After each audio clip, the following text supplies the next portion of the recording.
एंता काण हला जे मोर दास के गज के चढ़वा के पड़सी। तो आसुन देखमा पूरा वीडियो रे। तो हेलो है फ्रेंड केनता चौसा कर समझते भलतिबो। तो आम एटा पले आसु जंगल भीतर के काहे बोले चालू देखमा काण आम करि जाइसु। तो फाइनाली आम जंगल भीतर के आई साइलु न मुँह मुआ धुईकरी आम पले आसु आम आमर काम करी। तो फाइनाली मोर दास जाकरी गस्तले ठियाड़े साइले न। तो देखुन काण आम गस्तले करमु।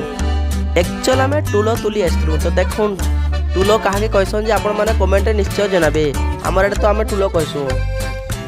तो देखुन केनता हिसाब से टुलो हेइचे पूरा पेंजा पेंजा। ता बोली मोर सांगटे लुभे देखो केते तुलुची।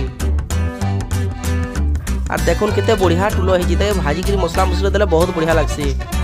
तो मोर दासे गजके चढ़वा रीजन हला कि लहपिकरी जहाँ डाही थिला टुलो आम सब तुलदेलु। सरीगला पर आम एटा गजके चढ़ुचु।